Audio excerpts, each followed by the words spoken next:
প্রশাসনকে আমি বলবো, ইসকনের প্রত্যেকটি মন্দির তল্লাশি করুন এবং ইসকনের প্রতিটি সদস্যকে বের করে ওই আয়নাঘরে ভর্তি করুন। এরা বাংলাদেশের জন্য হুমকি, এরা বাংলাদেশকে নিয়ে ষড়যন্ত্র করছে। ওদিকে ভারত থেকে উস্কানি দিচ্ছে, আর এরা তাদের সুতা ধরে, তাদের রশ্মি ধরে এই বাংলাদেশে অস্থিতিশীল পরিস্থিতি তৈরি করার জন্য পায়তারা করছে। লয়ারকে হত্যা করেছে জনসম্মুখে, মুসলমান কাউকে হত্যা করে নাই, এটা একটা ভালো দিক। আমাদের আশেপাশে যে হিন্দুরা বসবাস করে, যাদেরকে আমরা বন্ধু মনে করি, আদম সন্তান হিসাবে ভাই মনে করি, দুঃখে সুখে তাদের পাশে দাঁড়াই। আমি যখন গরু চড়াইতাম তখন আমার সাথে 3 জন হিন্দু ছেলেও ছিল। আমরা বুঝতে পারতো না, সাধারণ মানুষ দেখে যে এটা হিন্দু এটা মুসলমান, এভাবে মিলেমিশে একসাথে গরু চড়াইছি। আজকে তারা কিছু লেখাপড়া শিখছে, লেখাপড়া শিখার পরে চাকরি পেয়েছে অথবা পায় নাই। প্রত্যেকটি শিক্ষিত হিন্দু হচ্ছে ইসকনের সদস্য। 2-1টা বাদে বলতে পারবো না আমার অজান্তে, প্রত্যেকটি হিন্দু হচ্ছে ইসকনের সদস্য। যারা এদেশে নেতৃত্ব দিচ্ছেন সবাই হচ্ছে অমুসলিমদের কথা বলছি, মুসলমানদের কথা বলছি না। যত হিন্দু এদেশের নেতা হিসাবে আত্মপ্রকাশ করেছে, আপনার 90% হিন্দু হচ্ছে ইসকনের সদস্য। আর বাকি 10% যারা রয়েছে তারা ইসকনকে সমর্থন করে, মৌন সমর্থন রয়েছে তাদের। ইসকন একটা জঙ্গি সংগঠন, পৃথিবীর বিভিন্ন দেশে তাদেরকে আপনার নিষিদ্ধ করা হয়েছে। এই বিজেপি সরকার, মোদী সরকার আসার পর একে উজ্জীবিত করেছে। এদের কাজ হচ্ছে মুসলমানকে যেভাবে হোক মুসলমানকে ধ্বংস করতে হবে এবং এটা হিন্দু রাষ্ট্র তৈরি করতে হবে। হিন্দু রাষ্ট্র তারা নতুন পার্লামেন্ট বানিয়েছে, পার্লামেন্টের মধ্যে একটা ম্যাপ আঁকেছে তারা, ওই ম্যাপের মধ্যে বাংলাদেশকে নিয়েছে তারা, যেটা আমাদের দেশ। পাকিস্তান আমাদের দেশ, আফগানিস্তান আমাদের দেশ। মহাভারত তৈরি করবে তারা। আবার পিটন খাওনি তো, সোরের গোস্ত খায় মনে করছো সোরের মতো হুড় মেরে চলে যাবো, যে দখল করে নেব। মুসলমান আমরা ঘুমন্ত অবস্থায় আছি। ইসকনদের প্রত্যেকটি মন্দির তল্লাশি করুন। প্রশাসনকে আমি বলবো, ইসকনের প্রত্যেকটি মন্দির তল্লাশি করুন এবং ইসকনের প্রতিটি সদস্যকে বের করে ওই আয়নাঘরে ভর্তি করুন। এরা বাংলাদেশের জন্য হুমকি, এরা বাংলাদেশকে নিয়ে ষড়যন্ত্র করছে। ওদিকে ভারত থেকে উস্কানি দিচ্ছে, আর এরা তাদের সুতা ধরে, তাদের রশ্মি ধরে এই বাংলাদেশে অস্থিতিশীল পরিস্থিতি তৈরি করার জন্য পায়তারা করছে। লয়ারকে হত্যা করেছে জনসম্মুখে, মুসলমান কাউকে হত্যা করে নাই, এটা একটা ভালো দিক। এই ছোট ক্ষতির থেকে বড় ক্ষতিতে পদার্পণ করতে পারত। 2-4 জন হিন্দুকে হত্যা করলে পারে আন্তর্জাতিক মহলে এটা প্রচার হতো। এমনিতেই প্রচার করছে ওরা, হিন্দুদের নাকি মূর্তি ভাঙছি আমরা, নাকি মন্দির ভেঙেছি। আপনাদের এলাকায় কোনো মন্দির ভাঙা হয়েছে? কোনো প্রতিমা ভাঙা হয়েছে? আমার বয়স 48, এই 48 বছর আমার যতদিন হুঁশ হয়েছে তখন থেকে দেখেছি আজ পর্যন্ত কোনো মুসলিম না তাদের মন্দিরে কোনো সময় আক্রমণ তো দূরের কথা, কল্পনাই করে। অথচ তারা ভিডিও করে করে দেখাচ্ছে, তারাই ভাঙছে, তারাই ভিডিও করে নেটে ছেড়ে দিচ্ছে, মুসলমানেরা মন্দির ভাঙতেছে। আর এই বোকা জাতি একটা দল আছে, এই দল ফের তাদের সঙ্গ দিচ্ছে ক্ষমতায় যাওয়ার জন্য। ক্ষমতায় গেলি টাকা, ক্ষমতায় যাওয়ার জন্য তাদের সঙ্গ দিচ্ছে। দেশের ভৌমত্ব, দেশের আপনার এই যে নিরাপদ, ভালোভাবে সুন্দরভাবে হিন্দু মুসলিম বৌদ্ধ খ্রিস্টান আমরা যে বসবাস করছি, এই মুসলমানদেরকে ভালোভাবে থাকতে দিবে না, এই জন্য তারা পায়তারা করছে। এই জন্য হিন্দুদের প্রতি কড়া দৃষ্টি রাখতে হবে আমাদের প্রত্যেকই গোয়েন্দার কাজ করতে হবে, তাদের চালচলন গতিবিধি সবাইকে ফলো করতে হবে। বন্ধু মনে করেন না, যদি বন্ধু মনে করেন কোরআন মিথ্যা হয়ে যাবে। কোরআন কি বলছে? আগে তো একটা আয়াত পাঠ করেছি, আরো দুই একটা আয়াত আপনাদের শোনাই দিই। লা তাজিদু কওমান ইউমিনুনা বিল্লাহি ওয়াল ইয়াউমিল আখির ইউয়াদুনা মান হাদ্দাল্লাহ ওয়া রাসূলাহু। যারা আল্লাহর প্রতি ঈমান এনেছেন, আখিরাতের দিবসের প্রতি ঈমান এনেছেন, এরা কোশ্চিনকালও আল্লাহর সাথে যারা দুশ্মনী রাখে তাদের সাথে বন্ধুত্ব করবে না। যারা অমুসলিমদেরকে বন্ধু হিসাবে গ্রহণ করেছেন এরা কেউ আল্লাহকে ভালোবাসে না এবং তারা কেউ মুমিনও না, ঈমান থাকবে না। ওয়ালাউ কানু আবাহুম আও আবনাহুম, যদিও তারা তাদের পিতা হয়, অর্থাৎ আপনার পিতা মুসলিম, হিন্দুকে অঙ্গরঙ্গ বন্ধু বানিয়ে রেখেছে, আপনার মুসলিম পিতা মুসলিম নাই, আল্লাহ বলছেন এটাই। অথবা আপনি মুসলিম হয়েছেন, আপনার পিতা শিরক অবস্থায় আছে, কুফরের ওপরে আছে, তাকেও আপনি ভালোবাসতে পারবেন না। ওয়ালাউ কানু আবাহুম আও আবনাহুম, সন্তান হলো ভালোবাসতে পারবেন না। আও ইখওয়ানাহুম, ভাই হলো বাসা যাবে না। আও আশিরাতাহুম, যদি তাদের আত্মীয় হয়, ঘনিষ্ঠ থেকে ঘনিষ্ঠ আত্মীয় হয়, তাও ভালোবাসা যাবে না। সূরা মুজাদালা 22 নম্বর আয়াত।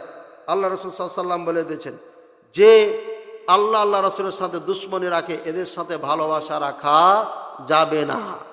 স্কুল কলেজ থেকে ইসলামী শিক্ষা, কোরআনের শিক্ষাকে কবর দিয়ে সিলেবাস তৈরি করে ইন্ডিয়ার সিলেবাস দিয়ে আমার সন্তানকে শিক্ষা দেয়, এটা কি আল্লাহর সাথে ভালোবাসা হলো নাকি দুশ্মনী হলো? তাহলে আপনি কেমনে ভালোবাসেন? যারা কোরআন সুন্নাহকে এই জমিন থেকে উৎখাত করতে চায় তাদেরকে ভালোবাসার প্রশ্নই আসে না কোনো মুসলমানের। আল্লাহ আমাদের বুঝার তৌফিক দান করুন। আল্লাহ আরো বলেন, ইয়া আইয়ুহাল্লাযীনা আমানু লা তাত্তাখিযু বিতানাতাম মিন দুনিকুম, হে মুমিনগণ, তোমরা তোমাদের মাঝ থেকে মুসলিম ব্যতীত কাউকে তোমরা বন্ধুরূপে নিও না, উত্তরসূরি হিসাবে নিও না, সহযোগী হিসাবে নিও না। লা ইয়ালুনাকুম খাবালা, এরা সুযোগ পাইলি, চান্স পাইলি তোমার কিছু করে ফেলবে। সুযোগ সন্ধানী এরা, আপনার সাথে মিশে আছে, সুযোগ পাইলে আপনাকে তারা সুযোগ নিবে। ওয়াদ্দুমা আনিতুম, যা হাতে কষ্ট পাও, যেই কাজে তোমাদের সমস্যা ঘটবে ওটা তারা ভালোবাসে। কে বলছেন এটা? আল্লাহ বলছেন। আল্লাহ কি সত্য বলছেন নাকি এমনি বলছেন? যদি সত্য হয় তাহলে আপনারা এটা মানতে পারছেন না কেন? তারপরে কি বলছেন? ওমা কদ বাদাতিল বাগদা মিন আফওয়াহিহিম, তাদের মুখ দিয়ে তাদের আক্রোশ, দুশ্মনী এটা প্রকাশ পায়। তারা আপনাকে বারবার বক্তব্য বলছে আমরা বাংলাদেশে 55 বছর থেকে নির্যাতিত।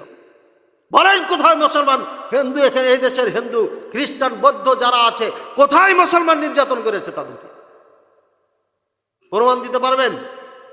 তারপরও তারা এই কথাগুলো বলে।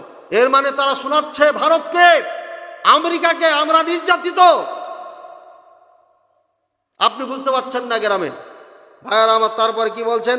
ওমা তুখফি সুদুরহুম আকবার, মুখে যা বলছে এটার থেকে অন্তরে যেটা আছে এটা আরো মারাত্মক, এটা আরো ভয়ঙ্কর। ভয়ঙ্কর না হলে একটা স্বাধীন দেশে একজন লয়ার শুধু বলেছে যে জামিন দেওয়া যাবে না, জামিন নামঞ্জুর হয়েছে বা কিছু একটা এই ধরনের কথা বলেছে, ওকে ধরে নিয়ে যে জবাই করে দিয়েছে। চিন্তা করেছেন কি সাহস তাদের? চিটাং নিয়ে যাবে তারা, চিটাং, তারপরে ওই যে কি যেন বলে ওটাকে, বান্দরবন, এই পাহাড়ি এলাকা তারা নিয়ে যাবে। আমেরিকা সেন্ট মার্টিন চাচ্ছে ঘাঁটি করবে। আমেরিকা কেন ঘাঁটি করার জন্য ব্যস্ত? এই জন্য ব্যস্ত, ওই পাহাড়ি অঞ্চলকে নিয়ে, এলা সব খ্রিস্টান, আপনার আশপাশে খ্রিস্টান হয়ে গেছে হিন্দুরা, ওদিকে আপনার বৌদ্ধ আছে, 7 সিস্টার যেটা ভারতের রয়েছে, মণিপুর এদিকে এগুলো বেশিরভাগই খ্রিস্টান। এই পুরো এরিয়াটাকে নিয়ে একটা খ্রিস্টান দেশ বানাবে, এই জন্য ছক কেটেছে তারা। আর কতদিন আপনি আম বাগানে কাজ করবেন? আম বাগানে ঢুকে ঢুকে আপনাকে জবাই করবে। কারণ আপনার মাঝে আর হিন্দুর মাঝে পার্থক্য নাই। ও নামাজ পড়ে না, আপনিও পড়েন না। ও কোরআন জানে না, আপনিও কোরআন জানেন না। ও আল্লাহকে চিনে না, আপনিও চিনেন না। ও ইসলামকে চিনে না, আপনিও চিনেন না। ও রসুলকে চিনে না, আপনিও চিনেন না। পার্থক্য শুধু আপনার নাম আব্দুল্লাহ আর ওর নাম আব্দুল উজ্জা, এই দুটাই পার্থক্য, নামে পার্থক্য। আবার এখন নামও পার্থক্য নাই। মুন্টু সেন্টু এগুলো নাম আমাদের আছে। আমার খালাতো ভাইয়ের নামই মুন্টু, এগুলো নাম নাকি? মনে যা চাই তাই রেখে দেন। নাউযুবিল্লাহ, আল্লাহ আমাদের বোঝার তৌফিক দান করুন। ওয়াইদা লাকুকুম, আচ্ছা, হা আনতুম হাউলাই হুব্বুরহুম, আফসোস এদের কি হলো, এরা এই কাফেরদেরকে কেন ভালোবাসে? আর কে বলছেন? আল্লাহ বলছেন। এরা কাফেরদেরকে ভালোবাসে কেন? আল্লাহু আকবার। ওয়ালা ইউহিব্বুনাকুম, আরে ওরা তো তোমাদেরকে ভালোবাসে না, ওরা আমাদেরকে ভালোবাসে না। এটা কে বলছে? আল্লাহ বলছেন। আর আপনি বলছেন না, খুবই ভালো। আমাদের এলাকায় একটা হিন্দু ছিল, বহুদিন নেতৃত্ব করেছে, মন্ত্রী হয়ে গেছে, হাজার হাজার কোটি টাকা লুটপাট করেছে, নিজের ব্যাংক ব্যালেন্স বানাইছে। মুসলমান তার নাম করতে করতে করতে মনে হয় পায়জামায় খারাপ করে দিয়েছে, যে এত ভালো নেতা হয়। আমি বলে, হায় রে বোকা মানুষ রে, হায় রে বোকা মুসলমান। আরে কাফের কখনো মুসলমানদের কল্যাণ চায়? ও মন্ত্রী হওয়ার জন্য ব্রিজ বানিয়ে দিয়েছে, রাস্তা করে দিয়েছে। মন্ত্রী হয়ে বাস কিচ্ছু করেনি। কি করেছে? বুঝলে বুঝ, না বুঝলে তরমুজ। না বুঝার কি আছে? বোকা জাতি মুসলমান যতই খারাপ হোক, ও মুসলমান কমপক্ষে দেশ বিক্রি করবে না, আর কমপক্ষে আপনাকে জবাই করবে না, গোড়ার থেকে কাটবে না। কাটলে একটা হাত কাটবে, পা কাটবে, গোড়ার থেকে কেটে আপনাকে শেষ করে দিবে না। ও মুসলমান, কিছুটা হলো আল্লাহর ভয় আছে ওরা। আর অমুসলিম পুরোটাই আপনার বিপক্ষে। ও যত মুখে আপনার সাথে তাল মিলা। আল্লাহ আমাদের বুঝার তৌফিক দান করুন। ভাইয়ের আমার, আল্লাহ পাক রব্বুল আলামিন বলে দিয়েছেন, ওয়াতুমিনুনা বিল কিতাবি কুল্লিহি, তোমরা তো পরিপূর্ণ এই কিতাবের উপর ঈমান রেখেছো, বিশ্বাস করো। তাই কোরআনের উপরে বিশ্বাস থাকা সত্ত্বেও তুমি তাদেরকে ভালোবাসো কেন? এটাই বুঝাইছেন। সময় খুব সংকীর্ণ।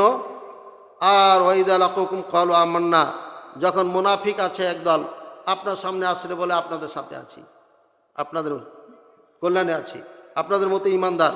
ওয়াইদা খালাউ আযু আলাইকুমুল আনামিনা মিনাল গায়ব, আর যখন তারা আপোষে কথাবার্তা বলে, আপনার থেকে দূরে সরে যায়, তখন তারা আঙুল কাটে, কি হলো হলো হলো, হ্যাঁ, এখানে যে একটা মসজিদ বানিয়ে ফেললো এরা, এখানে যে একটা মাদ্রাসা বানিয়ে ফেললো, এই গ্রামে যে একটা মৌলবি, বড় মৌলবি হয়ে গেল, খালি আঙুল কাটে, এটা সহ্য করতে পারে না।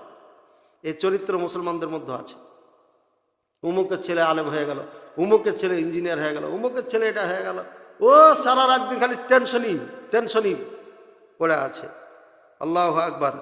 এমন ওয়াজ কোরআনের কারিমে অনেক বলেছে আল্লাহ।